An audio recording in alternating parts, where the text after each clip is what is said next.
DIY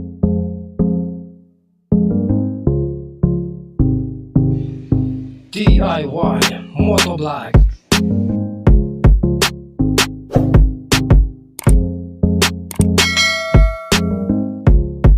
Good day mga kamotovlog. Tayo ngayon ay may gagawin na naman.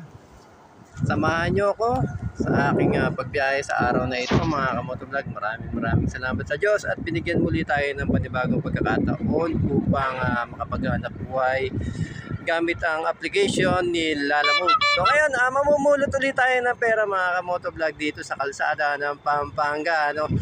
So ayun, ang video na ito mga kamotovlog ay para na sa mga naiinip sa bahay, yung mga gusto kumita ng pera, hindi alam kung paano sila mamumulot ng pera. So ito isang application na naayon para sa inyo mga kamotovlog. So bawal ang tamad dito sa application ni Lalamove. Discarding malupit para kumita ka na maraming pera dito. So ayun mga kamotovlog, samahan nyo ako kung paano mamulot.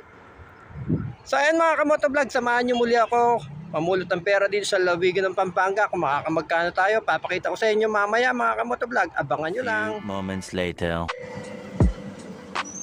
Ito mga kamotovlog, yung first booking natin, wala tayong tips, binayaran tayo ng 125. At ito naman yung ikalawa, binayaran tayo dito ng 300, mayroon tayong 90 pesos na tips. Then ito naman yung nag times 2 yung pair, ang naging 472. Then yung pang fourth booking natin, binayaran tayo yan ng 350. Then yung sa pang fifth booking natin, 465 yung binayad sa atin. Then itong pinakahuli ay 400 pesos, binigyan tayo ng 90 pesos na tips.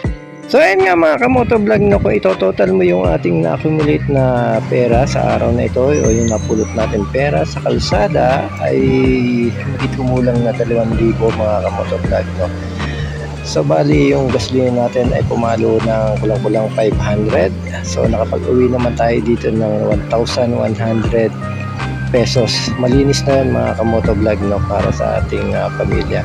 So yan, dito ko na tatapusin yung ating video mga kamotovlog. Huwag niyo kalimutan mag-subscribe, mag-like, mag-comment. At huwag niyo rin po kalimutan pindutin ang ating notification bell para updated kayo sa mga susunod kong i-upload na video. Hanggang sa muli mga kamotovlog. Bye-bye.